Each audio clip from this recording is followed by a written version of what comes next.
ಎಲ್ಲರಿಗೂ ಮೊದಲನೇದಾಗಿ ನಾಗು 9 ಭಕ್ತಿ ಸಮಾಚಾರ ಚಾನೆಲ್ಗೆ ಸ್ವಾಗತ. ಇವತ್ತಿನ ಸಂಚಿಕೆಯಲ್ಲಿ ಮನಿ ಮಂತ್ರ ವಿಷಯದಲ್ಲಿ ನಿಮ್ಮ ಮುಂದೆ ತುಂಬಾ ಇಂಪಾರ್ಟೆಂಟ್ ವಿಷಯನ ತಂದಿದ್ದೀನಿ.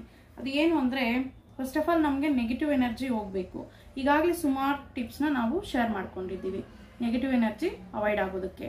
ಸೊ ಅದರಲ್ಲಿ ಮನೆಯಲ್ಲಿ ಸಿಗೋ ಇಂಗ್ರೀಡಿಯೆಂಟ್ಸ್ ಬಳಸ್ಕೊಂಡು ಇವತ್ತು ಅಂದ್ರೆ ಮಂಗಳವಾರ ಅಥವಾ ಬುಧವಾರ ಅಥವಾ ಶನಿವಾರ 3 ಡೇಸ್ ಮಾಡಬಹುದು ಈ ಒಂದು ಟಿಪ್ನ ಯೂಸ್ ಮಾಡಿ. ಸೊ ಅದು ಹೇಗೆ ಅಂದ್ರೆ, ಬೆಳ್ಳುಳ್ಳಿ ಎಲ್ಲರ ಮನೆಯಲ್ಲಿ ಬೆಳ್ಳುಳ್ಳಿ ಅವೈಲಬಲ್ ಇದ್ದೇ ಇರ್ತದೆ. ಆ ಬೆಳ್ಳುಳ್ಳಿನಲ್ಲಿ ಒಂದೇ ಒಂದು ಹೋಳನ್ನು ತಗೊಬೇಕು. ಒಂದೇ ಒಂದು ಹೋಳನ್ನು ತಗೊಂಡು ನಿಮ್ಮ ಕೈಯಲ್ಲಿ ಎಡಭಾಗದಲ್ಲಿ ಇಟ್ಕೊಂಡು ದೃಷ್ಟಿ ತಗೊಂತೀವಲ್ಲ ಮಾಮೂಲಿಯಾಗಿ, ಆ ರೀತಿ 3 ಸಲ ಇಳಿಯನ್ನು ತೆಗೆದುಕೊಬೇಕು. ನಮ್ಮಲ್ಲಿರೋ ನೆಗೆಟಿವ್ ಎನರ್ಜಿ ಎಲ್ಲ ಹೋಗ್ಬೇಕು, ನಮ್ಮ ಮನೆಯಲ್ಲಿರೋ ನೆಗೆಟಿವ್ ಎನರ್ಜಿ ಎಲ್ಲ ಹೋಗ್ಬೇಕು, ನಮಗಿರೋ ನಕಾರಾತ್ಮಕ ಶಕ್ತಿ ಎಲ್ಲ ಹೋಗ್ಬೇಕು ಅಂತ ಇಳಿ ತೆಗೆದುಕೊಂಡು, ಈಗ ಅದನ್ನ ಏನ್ ಮಾಡ್ಬೇಕು, ಹೊರಗಡೆ ಎಸಿಬಹುದು, ಹರಿಯೋ ನೀರದಲ್ಲಿ ಹಾಕ್ಬಹುದು. ಅಥವಾ ಹರಿಯೋ ನೀರು ನಮ್ಗೆ ಅವೈಲಬಲ್ ಇಲ್ಲ, ಯಾವಾಗಂದ್ರೆ ಅವಾಗ ಹೊರಗಡೆ ಹೋಗ್ಲಕ್ಕ ಆಗಲ್ಲ ಅಂದ್ರೇನು ಇದು ಸಾಯಂಕಾಲ ಟೈಮಲ್ಲಿ ಮಾಡಬಹುದು ನೀವು, ಅಥವಾ ಬೆಳಗ್ಗೆ ಟೈಮಲ್ಲಿ ಬೇಕಿದ್ರು ಮಾಡಬಹುದು. ಇದನ್ನ ಈ ಒಂದು ಹೋಳನ್ನ ತಗೊಂಡು ಹೋಗಿ ನೀವು ವಾಶ್ರೂಮ್ಗೆ ಹಾಕ್ಬಿಡಿ, ಅಂದ್ರೆ ಕಮೋಡ್ಗೆ ಹಾಕ್ಬಿಟ್ಟು ಫ್ಲಶ್ ಔಟ್ ಮಾಡ್ಬಿಡಿ. ಸೊ ಅವಾಗ ಅದು ಹೋಗುತ್ತೆ, ನೆಗೆಟಿವ್ ಎನರ್ಜಿ ಎಲ್ಲ ಹೋಗುತ್ತೆ. ನಮಗೆ ಮನೆಯಲ್ಲೇ ಹಾಕೊಳ್ಳೋದು ಇಷ್ಟ ಇಲ್ಲ ಅಂದ್ರೆ ಹೊರಗಡೆ ಹರಿಯೋ ನೀರು ಇರುತ್ತಲ್ವಾ ಅಂತ ಜಾಗದಲ್ಲಿ ಹಾಕಬಹುದು ನೀವು. ಸೊ ಈ ರೀತಿ ಹಾಕೋದ್ರಿಂದ ನೆಗೆಟಿವ್ ಎನರ್ಜಿ ಅನ್ನೋದು ಟೋಟಲಿ ಅವಾಯ್ಡ್ ಆಗುತ್ತೆ. ಓಕೆ, ಇದು ವಾರ ವಾರ ಮಾಡ್ತಾ ಇರಿ. ಎಷ್ಟು ಕನಿಷ್ಠ ಪಕ್ಷ ನೀವು 3 ವಾರ 5 ವಾರ ಆದ್ರೂ ಮಾಡಿ ನೋಡಿ, ಒಳ್ಳೆ ರಿಸಲ್ಟ್ ಅನ್ನೋದು ನಿಮ್ಗೆ ಸಿಗುತ್ತೆ. ಇದು ನೆಗೆಟಿವ್ ಎನರ್ಜಿನ ಅವಾಯ್ಡ್ ಮಾಡೋ ವಿಧಾನ. ಮತ್ತೆ ಇಲ್ಲಿ ಹಣವನ್ನ ಅಟ್ರಾಕ್ಟ್ ಮಾಡೋದಕ್ಕೂ ಮತ್ತೆ ಇನ್ನೊಂದು ಪದಾರ್ಥ ಇದೆ. ಇಲ್ಲಿ ನೆಗೆಟಿವ್ ಎನರ್ಜಿ ಅವಾಯ್ಡ್ ಮಾಡುವಾಗ ಬರೀ ನೆಗೆಟಿವ್ ಎನರ್ಜಿ ಮಾತ್ರ ಹೇಳ್ಕೊಳ್ಳಿ. ನಮಗಿರೋ ನರಘೋಷ, ನರದೃಷ್ಟಿ, ಕೆಟ್ಟ ಒಂದು ದೃಷ್ಟಿ ಎಲ್ಲ ಹೋಗ್ಬೇಕು, ಅದನ್ನ ಮಾತ್ರ ಹೇಳ್ಕೊಂಡು ದೃಷ್ಟಿ ತೆಗೆದುಕೊಂಡು ಅದನ್ನ ಥ್ರೋಔಟ್ ಮಾಡಿ ಹರಿಯೋ ನೀರಿಗೆ ಅಥವಾ ಕಾಲುವೆಗೆ, ಯಾರು ತುಳಿದಿರೋ ಜಾಗಕ್ಕೆ, ಅಥವಾ ವಾಶ್ರೂಮ್ ಅಲ್ಲಿ ಕಮೋಡಲ್ಲಿ ಹಾಕ್ಬಿಟ್ಟು ನೀರು ಹಾಕ್ಬಿಡ್ಬೋದು. ಇದು ಒಂದು ಪ್ರಕ್ರಿಯೆ. ಓಕೆ, ಇಲ್ಲಿ ಬರೀ ನೆಗೆಟಿವ್ ಎನರ್ಜಿ ಅವಾಯ್ಡ್ ಮಾಡೋದು. ಈ ಸ್ಟೆಪ್ ಮುಗೀತು. ನೆಕ್ಸ್ಟ್ ಏನ್ ಮಾಡ್ಬೇಕು ಅಂದ್ರೆ, 3 ಲವಂಗವನ್ನ ತಗೋಬೇಕು. 3 ಲವಂಗವನ್ನ ತಗೊಂಡು ನಿಮ್ಮ ಕೈಯಲ್ಲಿ ಇಟ್ಕೊಳ್ಳಿ, ಎಡಭಾಗದಲ್ಲೇ ಇಟ್ಕೊಂಡು ಹೀಗೆ ಅದನ್ನ ಕ್ಲೋಸ್ ಮಾಡಿ ಹೇಳಿ, ಹಿಂಗೆ ಇನ್ನೊಂದು ಕೈನ ಮುಚ್ಚಿಬಿಟ್ಟು ಹೇಳಿ, ನನ್ನ ಕೈಯಲ್ಲಿರೋ ಮಸಾಲೆ ಪದಾರ್ಥ ಹಣವನ್ನ ಮತ್ತೆ ಸಂಪತ್ತನ್ನ, ಐಶ್ವರ್ಯವನ್ನ ವೃದ್ಧಿ ಮಾಡೋ ಒಂದು ಮಸಾಲೆ ಪದಾರ್ಥ ಇದು.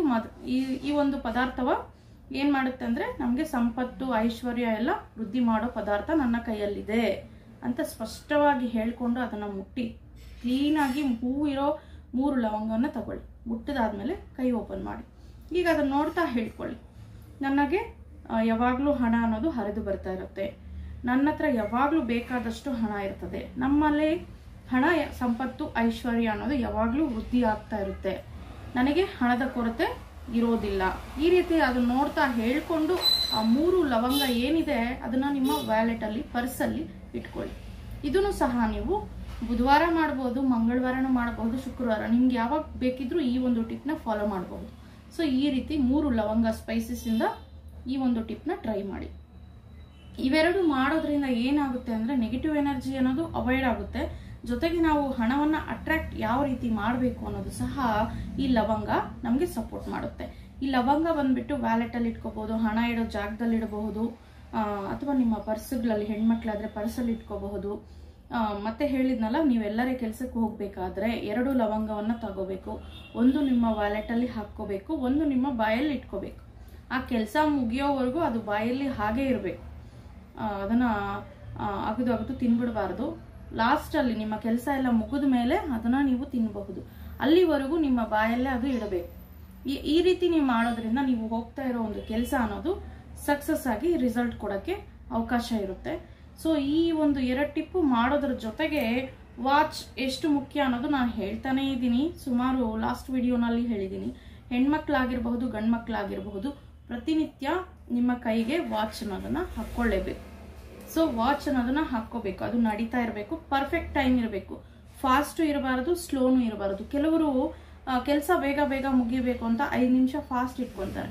ಫಾಸ್ಟ್ ಅಂತೂ ಇಡಕ್ ಹೋಗ್ಬಾರ್ದು, ಯಾಕಂದ್ರೆ ಅದು ನಮ್ಮ ಜೀವನ ಸಮಯವನ್ನ ಸೂಚಿಸುತ್ತದೆ. ಓಕೆ, ಹಾಗಾಗಿ ಅದು ಕರೆಕ್ಟಾಗಿ ನಡಿಬೇಕು. 1 ನಿಮಿಷನೂ ಫಾಸ್ಟ್ ಇಟ್ಕೋಬೇಡ್ರಿ, ಸ್ಲೋ ಆಗು ಇಟ್ಕೋಬಾರ್ದು.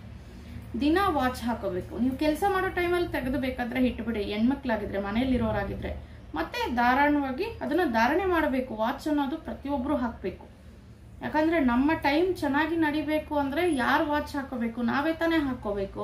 ಮನೆಯಲ್ಲಿ ವಾಲ್ಗಿದೆ ಮೇಡಮ್ ಅಂದ್ರೆ ಮನೆ ಟೈಮ್ ಚೆನ್ನಾಗಿರುತ್ತೆ. ಫಸ್ಟ್ ಆಫ್ ಆಲ್ ನಿಮ್ಮ ಟೈಮ್ ನಿಮ್ಗೆ ಚೆನ್ನಾಗಿರ್ಬೇಕಂದ್ರೆ ನೀವು ಸಹ ವಾಚ್ ಹಾಕೋಬೇಕು. ಅದು ವೃಷ್ಟಿಗೆ ದಪ್ಪವಾಗಿರುವಂತ ವಾಚ್ ಹಾಕೋಬೇಕು. ಚಿಕ್ಕದಾಗ್ತಾರಲ್ವಾ, ಸೊ ಆ ರೀತಿ ಅಲ್ಲದೆ ಆಲ್ಮೋಸ್ಟ್ ಇಲ್ಲಿ ಕವರ್ ಆಗಬೇಕು. ಆ ರೀತಿ ವಾಚನ್ನ ಹಾಕೊಳ್ಳಿ. ಪ್ರತಿನಿತ್ಯ ಹಾಕೋಬಹುದು. ವಾಚ್ ಹಾಕೊಳ್ಳೋದ್ರಿಂದನೂ ನಮಗೆ ಗುಡ್ ಟೈಮ್ ಅನ್ನೋದು ಸ್ಟಾರ್ಟ್ ಆಗುತ್ತೆ. ಕೆಲವರಂತೂ ಎರಡೆರಡು ಹಾಕೊಂತಾರೆ, ಒಂದು ಬ್ಯಾಡ್ ಟೈಮ್ ಅವಾಯ್ಡ್ ಮಾಡೋಕ್ಕೆ, ಇನ್ನೊಂದು ಗುಡ್ ಟೈಮ್ನ ವೆಲ್ಕಮ್ ಮಾಡೋಕ್ಕೆ. ಆದಷ್ಟು ನೀವು ಅಟ್ಲೀಸ್ಟ್ ಒಂದು ವಾಚ್ ಆದರೂ ಹಾಕೊಳ್ಳೋಕ್ಕೆ ಟ್ರೈ ಮಾಡಿ. ನಿಮ್ಮ ಟೈಮ್ನ ಪಾಸಿಟಿವ್ ಆಗಿ ಇಟ್ಕೊಳ್ಳೋದಕ್ಕೆ ಹೆಲ್ಪ್ ಆಗುತ್ತೆ. ಇದೇ ಇವತ್ತಿನ ಒಂದು ಮಾಹಿತಿ. 4 ಜನಕ್ಕೆ ಈ ವಿಡಿಯೋನ ಶೇರ್ ಮಾಡೋದಂತೂ ಮರೆಯಕ್ಕೆ ಹೋಗ್ಬೇಡ್ರಿ. ಈ ಲವಂಗ ಅಂತೂ ಎಸ್ಪೆಷಲಿ ಹಣವನ್ನು ಅಟ್ರಾಕ್ಟ್ ಮಾಡೋದ್ರಲ್ಲಿ ಒಳ್ಳೆ ರೀತಿ ಕೆಲಸ ಮಾಡುತ್ತೆ. ಮಾಡಿ ನೋಡಿ. ಸತತ ನೀವು ಇದನ್ನು ಸಹ ವಾರ ವಾರ ಮಾಡಬಹುದು. ಅಥವಾ ಆ ಲವಂಗ ಏನಾದ್ರೆ ಮುರಿದು ಹೋಗಿದ್ರೆ, ಆ ಹೂವು ಇರುತ್ತಲ್ಲ ಅದು ಹೋಗ್ಬಿಟ್ಟಿದ್ರೆ ರೀಪ್ಲೇಸ್ ಮಾಡ್ಕೋಬಹುದು. ವಾರ ವಾರ ಬೇಕಿದ್ರು ಮಾಡಬಹುದು ನೀವು. ಈ ಬೆಳ್ಳುಳ್ಳಿದಂತೂ ನೀವು ಕನಿಷ್ಠ 3 ವಾರ ಅಥವಾ 5 ವಾರ ಅಂತೂ ಮಾಡಿ ನೋಡಿ. ನೆಗೆಟಿವ್ ಎನರ್ಜಿ ಎಲ್ಲ ಅವಾಯ್ಡ್ ಆಗುತ್ತೆ. ಮಾಡಿ ಒಳ್ಳೆ ರಿಸಲ್ಟ್ ಪಡೀರಿ. 4 ಜನಕ್ಕೆ ಈ ವಿಡಿಯೋನ ಶೇರ್ ಮಾಡಿ. ಇದುವರೆಗೂ ನಮ್ಮ ಚಾನಲ್ನ ಯಾರೆಲ್ಲ ಸಬ್ಸ್ಕ್ರೈಬ್ ಮಾಡ್ಕೊಂಡಿಲ್ವೋ ಅವರೆಲ್ಲ ಸಬ್ಸ್ಕ್ರೈಬ್ ಮಾಡ್ಕೊಳ್ಳಿ. Thank you for watching.